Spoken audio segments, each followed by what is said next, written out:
हरिः ओं श्रीगुरुभ्यो नमः। మందారమకరందమధుల్యమునదేలు మధుపంబువోవునే మదనములకు నిర్మల మందాకిని వీచికలతో గురయంచసనునత రంగిణులకు లలిత రసాల పల్లవ ఖాదియై చొక్కు కోయిల సేరునే కుటజములకు పూర్ణేందు చంద్రికా స్ఫురిత చకోరకంబరుగునే సాంద్ర నిహారములకు అంబుజోదరు దివ్య పాదారవింద చింతనామృత పాన విశేషమత్త చిత్తమేరీతి ఇతరంబు చేరనేర్చు వినుత గుణశీల మటలు వేయునేల ఎల్ల శరీరధారులకు ఇళ్లను చీకటి నూతి లోపలంద్రెళ్ళక మీరునే మనుమతి భ్రమణంబునన్ భిన్నులై ప్రవర్తిల్లక సర్వమున్నతని దివ్య కళామయమంచు విష్ణునందులము జర్చితారడ వినుండుట మేలు నిశాచరాగ్రణీ. పంచభౌతికమైన భవనంబు దేహంబు పురుషుండు దానిలో పూర్వకర్మ వశమున ఒకవేళ వర్తించు దీపించు దరి అయిన ఒకవేళ తలగిపోవు చెడునేని దేహంబు చెడుగాని పురుషుండు సెడడు ఆతనికి ఎంత చేటు లేదు పురుషునికి దేహపుంజమునకు వెరుగాని ఏకత్వంబు కానరాదు దారువుల వెలుంగు దహనుని కైవడి గయముల చరించు గాలి భంగి నాళనీనమైన నభము జాట్పున వేరు తెలియవలయు దేహి దేహములకు పరులంవరు తామెంవరు పరికింపగ ఏకమగుట భవింపరు తత్పరమజ్ఞానములేమిని పరులను మేమనుచుతోచు ప్రాణుల కల్లన్ కూలిన చోట గొట్టువడి కుందిన చోట మహాజ్వరాదులంబ్రేలిన చోట సర్పముఖ పిడలనందిన చోట ఆర్తులై తులిన చోట విష్ణు భవదురుని పేర్కొని రేని మీద అక్కాలుని యాతనా వితతి కానరు పునరు దుఃఖ భావముల్. హరి ఓం శ్రీ గురుభ్యో నమః. నమో విశుద్ధ సత్వాయ హరయే హరిమేధసే వాసుదేవాయ కృష్ణాయ ప్రభవే సర్వసాత్వతాం.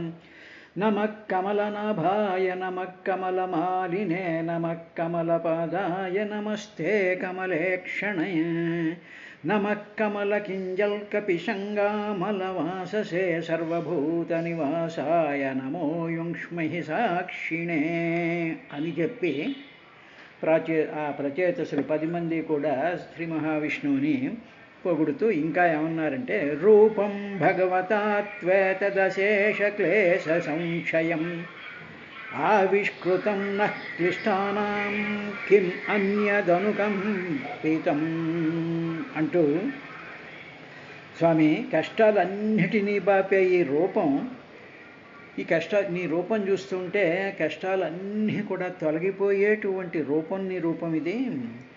అటువంటి ఆ రూపం మాకు అవిద్యతో కూడుకున్నాం అంటే అజ్ఞానంతో కూడుకున్నాం కనిపించేటువంటి ఈ ప్రపంచం అంతా కూడా నిత్యము శాశ్వతము అనుకుని ఒక భ్రమలో ఇంతవరకు బతికినటువంటి మేము ఆ అవిద్యాది క్లేశాలతో వాటి యొక్క బాధ చేత నిండి ఉన్నామయ్యా మేము ఇంతవరకు కూడా. అటువంటి మాకు నీ యొక్క ఆ శ్రీహరి యొక్క ఆ భగవంతుడి యొక్క రూపం మా కళ్ళ ముందు ఇలా కనపడింది.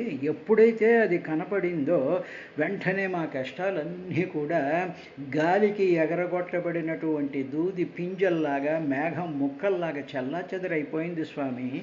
ఇంతకంటే గొప్ప అనుగ్రహం ఏముంది మాకు అని చెప్పి ప్రచేతసులు ఆ ప్రత్యక్షమైనటువంటి ఆ భగవంతుణ్ణి రూపం భగవతా త్వేత్ అశేష క్లేశ సంక్షయం. అశేషమైనటువంటి అంటే ఆ క్లేశం ఏదైనా ఉంది అంటే కొన్ని క్లేశాలు అప్పటికప్పుడు తొలగిపోతూ ఉంటాయి, కానీ కొన్ని బాధలు మాత్రం హృదయంలో లోపలికంటా గుచ్చుకుని అవి నిరంతరము కూడా అశేషంగా ఉంటాయి. వాటికి ఒక శేషం అంటూ ఉండదు, అవి మిగిలిపోవడం అంటూ ఉండదు. అటువంటి బాధలు ఉంటాయి. అశేష క్లేశ సంక్షయాన్ని, అటువంటి క్లేశాన్ని కూడా నాశనం చేయగలిగినటువంటిదయా రూపం భగవతా. ఆ రూపం ఉందే, ఆ పూజింపజేసేటువంటి నీ మహత్తరమైనటువంటి రూపం ఉంది చూసావా స్వామి, అది అశేష క్లేశ సంక్షయం అది. కాబట్టి చిన్న చిన్న క్లేశాలకి, చిన్న చిన్న బాధలకి ఏదో ముళ్ళు గుచ్చుకుందంటే ఏదో కొంతసేపు బాధ ఉంటుంది, దాన్ని ఏదో తీసేసి దానికి ఏదో ఇంత మందు రాస్తే ఆ క్లేశం తగ్గిపోతుంది. అది అశేషంగా ఉండదు. కొన్ని విషయాలు, ఏదైనా ఒక వస్తువు ఉందనుకోండి, మనకు చాలా ఇంపార్టెంట్ అయినటువంటి వస్తువు ఏదైనా ఉందనుకోండి, పోయింది అనుకుందాం, లేకపోతే ఏదో దొంగలు ఎత్తుకుపోయారు అనుకుందాం. అలాంటి పరిస్థితిలో అది అయ్యో అది చాలా ఎంతో ప్రేమతో దాచుకున్నామండి, అదండి ఇదండి అని కొంతకాలం బాధపడతాం. ఆ తర్వాత అది శేషం అయిపోతుంది, అది ఇంక వెళ్ళిపోతుంది. అది ఇది అశేషం అన్నమాట.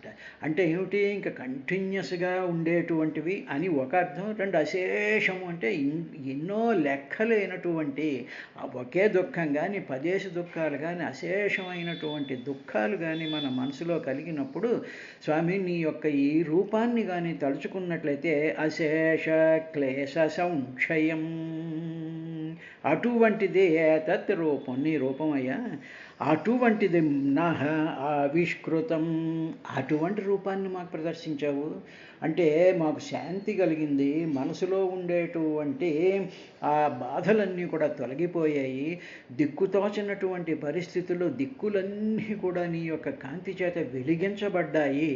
తరువాత ఉచ్ఛ్వాస నిశ్వాసాత్మకమైనటువంటి ఆ గరుడు మీద వచ్చినప్పుడు ఆ గరుడులో ఉండేటువంటి మహత్తరమైనటువంటి బలం యొక్క తేజస్సు కూడా హత ఓజసి కొట్టబడినటువంటి బలం అనేటువంటిది ఏమాత్రము కూడా క్షీణించిపోకుండా ఉండేటువంటి అటువంటి మహాబలవత్తరమైనటువంటి ఆ నీ రూపం మాకు ఆవిష్కృతమైంది. ఆవిష్కృతం మా ముందు ఆవిష్కృతమైంది, మా ముందు it was projected like that. అంటే నిర్గుణంగా, నిరాకారంగా, నిరామయంగా, నిర్లేపంగా, నిరాలంబంగా, సర్వవ్యాపకమైపోయినటువంటి సత్ చిత్స్వరూపమైనటువంటిది అంతా కూడా ఒక్కసారి కళ్ళ ముందు మాలాంటి మానవులు పట్టుకోవడానికి వీలుగా ఈ సాకార రూపంతో ఉన్నాం. ఆ రూపం మాకు అశేష క్లేశ సంక్షేమైందయ్యా. అటువంటిది ఏమిటి జరిగిందంటే క్లిష్టానాం నహ, మేము క్లిష్టాలు ఎన్నో రకాలైనటువంటి బాధలు, చిన్న బాధలతో పెద్ద బాధలతో తీర్చుకోలేనటువంటి బాధలతో క్లిష్టానాం ఉన్నాం మేము. అటువంటివన్నీ కూడా ఒక్కసారి చెల్లాచెదరైపోయిందయ్యా. అది నీ అనుగ్రహం. అంటే నిన్ను మేము తలుచుకుంటూ ఉండడం వల్ల, నువ్వే కావాలని కోరుకుంటూ ఉండడం వల్ల, నీ కోసం 10,000 సంవత్సరాలు నీ కోసం రుద్రగీతాన్ని అనుష్ఠించు ఉండటం వల్ల నీవు దయగలిగి అనుగ్రహం కలిగి మాకు ఆ రూపాన్ని ప్రదర్శించావు అని చెప్పిన తర్వాత ఇంకా ఇంతకంటే గొప్ప అనుగ్రహం ఏముంది అన్నారు. కాబట్టి గొప్పదైనటువంటి అనుగ్రహం ఏమిటంటే కిం అనియత్ అనుకంపితం ఆవిష్కృతం నహ, మాకు దీనికన్నా గొప్పది ఏముంది అంటే అన్నిటికన్నా గొప్పది ఏమిటో భాగవతం చెప్తోందండి. ఏమిటి అంటే భగవంతుడి యొక్క అనుగ్రహమే కాకుండా భగవంతుడు అశేషమైనటువంటి క్లేశాలని, క్లిష్టాలని కూడా చెదరగొట్టేటువంటి ఆ రూపం ఉందే, అంతకు మించినటువంటి అనుగ్రహం మరొకటి లేదు. భగవంతుడి అనుగ్రహం వల్ల అంటే మాకేమో 10 ప్లాట్లు కొనుక్కున్నాం, 10 కార్లు కొనుక్కున్నాం, ఈ వివాహాలు చేసాం, అవి చేసాం, ఇవన్నీ కాదు. భగవంతుడు ఇంకా అంతకంటే గొప్పదైనటువంటిది ఏమిటి అంటే భగవంతుడు మన హృదయంలో అనపాయత్వం కింద ఉండడం, ఆయన అనుగ్రహించి మన వైపు చూసి మనలో ఉండేటువంటి సమస్త కోరికల్ని కూడా పటాపంచలు చేసేటువంటి అది అనుగ్రహం. అంటే ఆ అనుగ్రహం కన్నా మించినటువంటి అనుగ్రహం ఉండదు అని చెప్పి భాగవతం పరోక్షంగా చేస్తూ ఇంకా వాళ్ళు ఈ విధంగా ప్రార్థించారు. యతావత్వం హి ప్రభుభిర్భావ్యం దీనేషు వత్సలైః యదను స్మర్యతే కాలే స్వబుద్ధ్యా భద్రరంధన అని, స్వామి నీవు అభద్రరంధన, ఇంకా నువ్వెవరు అంటే స్వామి అభద్రరంధన, అమంగళాలన్నిటినీ కూడా నాశనం చేసేటువంటి వాడు నువ్వు. తరువాత నీవు దీనులయ్యేటువంటి అంటే దీనుల ఎడ వాత్సల్యం చూపేటువంటి ప్రభువులుంటారే, రాజులుంటారే, అటువంటి వాళ్ళు ఏం ఆయా కాలాలలో ఆ సమయాలు వచ్చినప్పుడు సేవకుల్ని తనని సేవించేటువంటి సేవకుల గురించి స్మరిస్తూ ఉంటారయ్యా.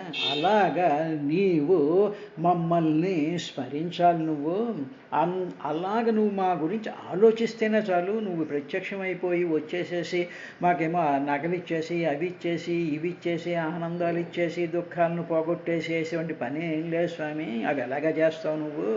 కానీ నువ్వు పరమ దీనవత్సలుడు కాబట్టి, దీనుడు అంటే ఏమిటంటే, దీనుడు అంటే కష్టాలతో ఉన్నటువంటి వాడు కాదు. దీనుడు అంటే మనలాంటి మానవులందరూ కూడా దీనులమే.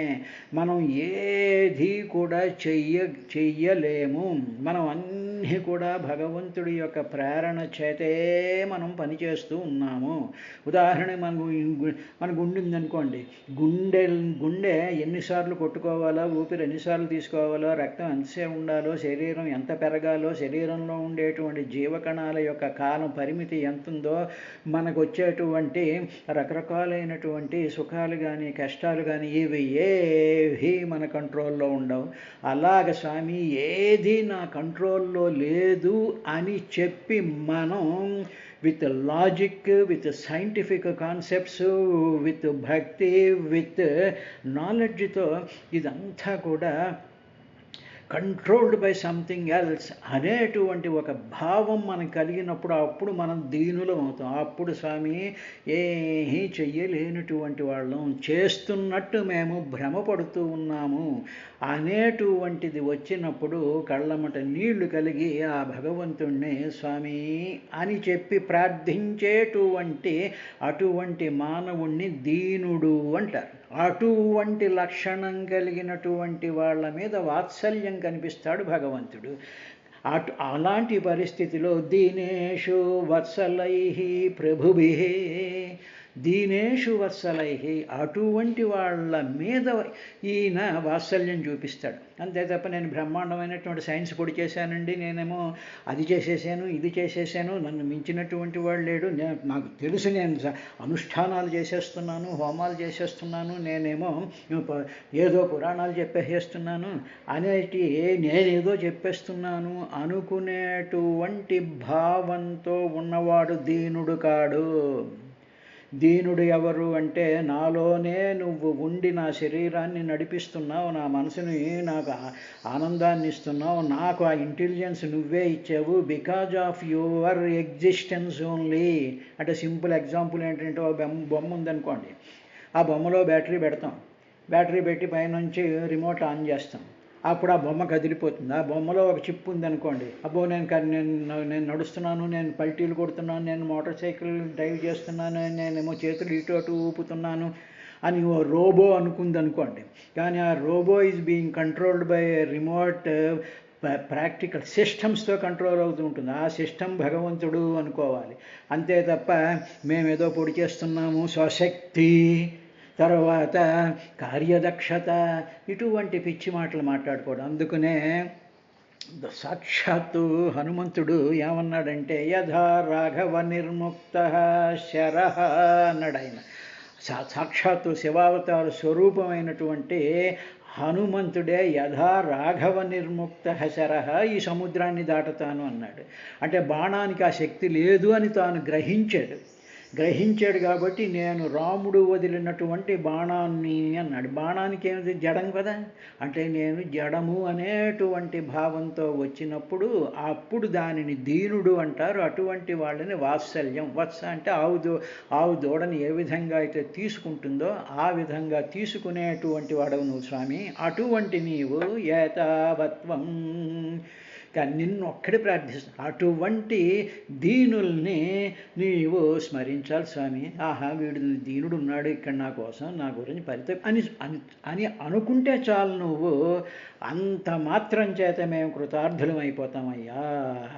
ఎంత మాత్రం చేత, ఏతావత్వం, ఎంత మాత్రం చేత మేము కృతార్థులం అయిపోతాం చాలు. నువ్వేమీ చేసే అక్కర్లేదు. నేను ఒక దీనుడు, వీడు దీనుడు అని అనుకుంటే చాలయ్యా, చాలు, మా జీవితాలు ధన్యం అయిపోయాయి. ఇదండి వినయం అంటే ఏమిటి. భగవంతుణ్ణి మనం కోరుకోవలసింది ఏమిటి అంటే, స్వామి నిన్ను మేము తలుచుకుంటున్నాం, నువ్వు దీనవత్సలుడు కాబట్టి నువ్వు నీ మనసులో నా గురించి ఒక్క చిన్న తలపు చెయ్యి, ఒక్క చిన్న చెయ్యి. నేను చేసేటువంటి కొబ్బరికాయలు, నేను చేసేటువంటి ప్రదక్షిణలు, నేను చేసేటువంటి కళ్యాణాలు, వీటిల గురించి నువ్వు ఎలాగా పట్టించుకోవా సంగతి నీకు తెలుసు. నాకు నేను పట్టించుకుంటున్నాను కానీ నువ్వు పట్టించుకుంటున్నావు అని మాత్రం మేము అనుకోవటం లేదులే. అంత బుర్రలు మాకు లేవు, మేమేదో పొడి చేస్తున్నాం అనుకుంటున్నాం. కానీ నువ్వు మా గురించి, ఎందుకంటే మేము చేస్తున్నాము, మేము ఇంత డబ్బు ఇచ్చాము, మేము ఇంత చేసాము, మేము అంత చేసాము, మేము ఇన్ని పట్టు చీరలు కట్టుకొచ్చాము, మేము ఇన్ని ఇక్కడ తిరిగాము అక్కడ తిరిగాము అనేటువంటి భావంలో ఉన్నాం మేము. కానీ వీటిలన్నిటినీ కూడా లోపల బొమ్మ లోపల ఉండేటువంటి బ్యాటరీలో నుంచి వస్తున్నటువంటి ఆ శక్తి ఇవన్నీ చేయిస్తోంది అనేటువంటి జ్ఞానం లేనటువంటి మూర్ఖులం మేము. అటువంటి మా లాంటి మూర్ఖ శిఖామణులకి అవిద్యా క్లేశాలతో ఉండేటువంటి మా గురించి స్వామి నీవు ఒక్కసారి స్మరిస్తే చాలు అని చెప్పిన తర్వాత, ఏనోపశాంతిర్భూతానాం క్షుల్లకానామపి హతాం అంతర్హితోంతర్హృదయే కస్మాన్నో వేదనాశిషః. స్వామి నీవు స్మరించమని అన్నాం కదా, దేనులం కాబట్టి వాత్సల్యం చేత నీ బుద్ధిలో ఒక్కసారి మా గురించి ఒక్కసారి ఆలోచించు అని చెప్పాం కదా. అది కదా మేము కోరినటువంటి కోరిక. ఆ కోరికని ఎందుకు కోరుకున్నామంటే అందులో కూడా మా స్వార్థం ఉందయ్యా. ఎప్పుడైతే నువ్వు మా గురించి స్మరిస్తావో వెంటనే మా కష్టాలన్నీ పోతాయి. అందువల్ల వేడుకుంటున్నాం, నువ్వు మా కష్టాలు తొలగించు, ఈ కష్టం తీసేస్తే నువ్వులు దానం చేస్తాను, ఈ కష్టం తీసేస్తే నూనె దానం చేస్తాను, ఈ కష్టం తీసేస్తే మా పిల్లకి పెళ్ళవ్వాలి అంటే ఏదో ఆ కళ్యాణం చేయిస్తాను, ఈ కళ్యాణం చేయిస్తాను అని చెప్పి స్పెసిఫిక్ కండిషన్స్ పెట్టం మేము. అలా పెట్టదలుచుకోలేదు. నిన్ను కోరేది ఏమిటంటే మా కష్టం మమ్మల్ని స్మరించు చాలు. నిన్ను కోరుకున్నది అదే, మమ్మల్ని స్మరించు చాలు. అలా ఎప్పుడైతే స్మరిస్తావో మాకుండేటువంటి సమస్తమైనటువంటి కష్టాలు పోతాయ్యా. ప్రార్థన చెయ్యవలసినటువంటి విధానాన్ని భాగవతంలో సాక్షాత్తు ప్రచేతసులు చెప్తూ ఉన్నారు అని చెప్పి విదురుడికి మైత్రేయ మహర్షి చెప్తున్నాడు. ఇది మనం గమనించవలసినటువంటిది. నేను నిన్ను ప్రార్థిస్తాను, నీ గుడికి వస్తాను, నీకు దండాలు పెడతాను, నీ చుట్టూ తిరుగుతాను, నీ కళ్యాణాలు చేయిస్తానని ఏడుపులు మానేసేసి, ఈ గోలంతా మానేసేసి, స్వామి నీ మనసులో నన్ను తలుచుకో చాలు, నీ మనసులో నన్ను తలుచుకో, నేను దీనురాలను, నేను దీనుణ్ణి, నేను ఏమీ చెయ్యలేను అని చెప్పి నువ్వు మనస్ఫూర్తిగా విగ్రహం ముందో ఆ గుళ్ళోనో ఎక్కడో ఒక చోట కూర్చుని శ్రద్ధగా భక్తిగా సిన్సియర్గా ఆ ప్రార్థన చేయి చాలు. మాకుండేటువంటి సమస్త కష్టాలు కూడా ఉపశాంతి అయిపోతాయి. వెంటనే మా కష్టాలన్నీ కూడా తొలగిపోతాయ్యా. ఇది ఎప్పుడు అంటే నువ్వు ఒక్కసారి మా గురించి ఆలోచిస్తే చాలు. మేము కోరేది అదొక్కటే. అలాగా స్వామి నువ్వు అలాంటి మానవులు, మహా క్రూర జంతువులు, లేకపోతే మహామహులు ఎంతోమంది ఉన్నటువంటి వాళ్ళ హృదయాల్లోనే ఉంటారు అని చెప్పి మా బుద్ధి లేని భావాలు కొన్ని ఉన్నాయి. కానీ అలా కాదు, నువ్వు క్షుల్లకానాం హృదయే అంతర్హిత. క్షుల్లకానం చాలా అల్పమైనటువంటి ప్రాణుల హృదయములందు అంతః లోపల కూడా ఉన్నావు. పెంటలో ఉండేటువంటి చిన్న చిన్న పురుగుల దగ్గర నుంచి, బ్యాక్టీరియా దగ్గర నుంచి, ఏకకణ జీవుల దగ్గర నుంచి, పాముల దగ్గర నుంచి, తేళ్లలోను, తర్వాత దోమల్లో, చీమల్లో, పెద్ద పెద్ద పురుగుల్లో, ఆకుల్లో, పువ్వుల్లో క్షుల్లకాన చాలా అల్పమైనటువంటి ప్రాణులు. వచ్చేముందనుకోండి, దాని కాలుతో ఇలా నొక్కేసామంటే చచ్చిపోతున్నారు. చాలా అల్పమైనటువంటి ప్రాణాలు అటువంటి వాటి యొక్క హృదయే అంతర్హిత దాగి ఉన్నావు నువ్వు. కాబట్టి నువ్వు నాలాంటి ఏదో గొప్ప ప్రవచనకారుడిలోనో, పెద్ద సైంటిస్టులోనో, పెద్ద కార్యక్రమాలు చేసేటువంటి వాళ్ళ హృదయంలోనే నువ్వు ఉన్నావు అని చెప్పి మేము ఏడుస్తూ ఉంటాం. మాకు అదేదో వాళ్ళంతా చాలా గొప్పవాళ్ళు అనుకుని పెద్ద ఇదైపోతూ ఉంటాం. కానీ కాదయ్యా, నువ్వు క్షుల్లకాన హృదయే అంతర్హిత దాగి ఉన్నావు స్వామి అని నీ గురించి మేము అలా తలుచుకున్నప్పుడు, నాకు దోమ చూసినా, చీమను చూసినా, కుక్కను చూసినా, పందిని చూసినా, చెట్టుని చూసినా, ఒక్కసారి ఇది తలుచుకున్నప్పుడు ఓహో, ఈ అల్పమైనటువంటి ప్రాణులన్నిటి హృదయాల్లోనూ కూడా అష్టభుజ స్వరూపంతో చాలా సూక్ష్మంగా చిన్నగా అయిపోయి తేజస్సుతో వెలిగిపోతూ ఆ దోమ ఎగరడానికి, ఆ దోమ కరవడానికి కావలసినటువంటి శక్తి కూడా అహత ఓజసి, ఆ బలాన్ని ఇచ్చేటువంటి వాడు నువ్వు అనేటువంటి భావం మాలో కలిగినప్పుడు సర్వభూతాల మీద కూడా మాకు ఒక రకమైనటువంటి ఆరాధనా భావం ఏర్పడుతుంది స్వామి. ఇది ప్రార్థనలో ఉండేటువంటి రహస్యం. అలాగా క్షుల్లకానాం హృదయే అంతర్హిత దాగి ఉన్నటువంటి నీవు ఈహతాం నహ ఆశిష కస్మాత్. అందరి హృదయాల్లోనూ ఉన్నావుగా నువ్వు. కాబట్టి నా హృదయంలో నువ్వు ఉన్నావు. ఇప్పుడు నా హృదయంలో, నా మనసులో ఏమి కోరికలు ఉన్నాయో, నా మనసులో ఏ బాధలు ఉన్నాయో, నా మనసులో ఏ ఆవేదనలు ఉన్నాయో అవన్నీ నీకు తెలుసుగా. నువ్వు లోపల ఉన్నావుగా. బయట ఉన్నవాడికి ఏం తెలుస్తుంది? బయట ఎవడో ఉన్నాడు, వాడు బెస్ట్ ఫ్రెండ్ అనుకోండి. నేను మామూలుగా నా హృదయంలో ఏదో ఒక కోరిక ఉంది. ఆ ఎదురుగా ఉన్న వెధవకి ఏం తెలుస్తుంది నా హృదయంలో ఏముందో? వాడు నా హృదయంలో ఉంటేనే అప్పుడు నాకు నా కోరిక ఏమిటో తెలుస్తుంది, నా బాధ ఏమిటో తెలుస్తుంది, నా చింత ఏమిటో తెలుస్తుంది. అలాగా క్షుల్లకానాం హృదయ అంతర్హిత, అలా దాగి ఉండేటువంటి నీకు మాత్రమే తెలుస్తాయ్యా మా కోరికలు. కాబట్టి నీకు ఎందుకు తెలియవు? నా వేద నీకెందుకు తెలియవయా? మా ఆశిష, ఆకాంక్షలన్నీ నీకు ఎందుకు తెలియవు? నీకు తెలుస్తాయి స్వామి అన్నాడు. అనేటప్పటికీ ఇప్పుడు మనం ఏం చేస్తూ ఉంటామంటే, ఆ భగవంతుడికి ఏమీ తెలియనట్టు, వాడు ఏదో రాయి రూపంలో అక్కడ గుళ్ళో పడి ఉన్నట్టు, వాడి మీద ఏవో మన అన్నీ అవి నీళ్లు దిమ్మరలు అన్నీ దెమ్మరించేస్తూ ఉన్నట్టు ఇవన్నీ చేసేసుకుంటూ ఆయన దగ్గరికి వెళ్ళి, స్వామి మాకు ఇన్ని బంగారాభరణాలు వచ్చేయాలి, మాకేమో ఎంత డబ్బులు వచ్చేయాలి అని చెప్పి మనం వాడి దగ్గరికి వెళ్ళి శుక్లాంబరధరం విష్ణుం శశివర్ణం అని చెప్పి శారదాంభోజవదన అని చెప్పి వెధవ ఏడుపులు ఏడక్కర్లేదు.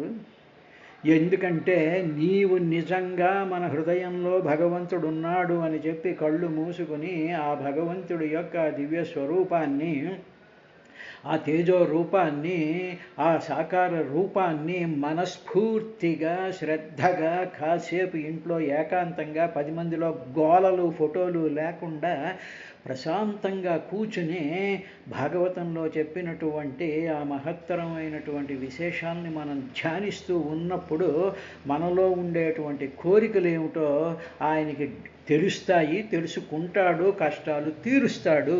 ఇది భగవంతుడి మీద ఉండాల్సినటువంటి నమ్మకం. 10 కొబ్బరికాయలు కొడితేనే కోరిక తీరుస్తాడు, ఈ కళ్యాణం చేస్తేనే పిల్లలకి పెళ్ళవుతుంది, ఇవన్నీ కూడా అజ్ఞానంతో చేసేటువంటి పనులు. అవన్నీ చెయ్యాలి, ఎందుకంటే శాస్త్రం చెప్పింది.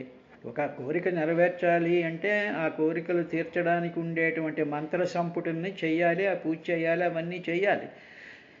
అవన్నీ నీకు ఊరికనే బలాన్ని ఇస్తాయే తప్ప నీ మనసులో భగవంతుడు పూర్తిగా ఉన్నాడు అని మనం పరిపూర్ణంగా నమ్మినప్పుడు మన కోరికలు మన కష్టాలన్నీ కూడా ఆయనకి తెలుసును అని చెప్పి కస్మాత్ న వేద, కస్మాత్ ఎందువల్ల న వేద ఆయనకి తెలియవు అని అడుగుతున్నారండి.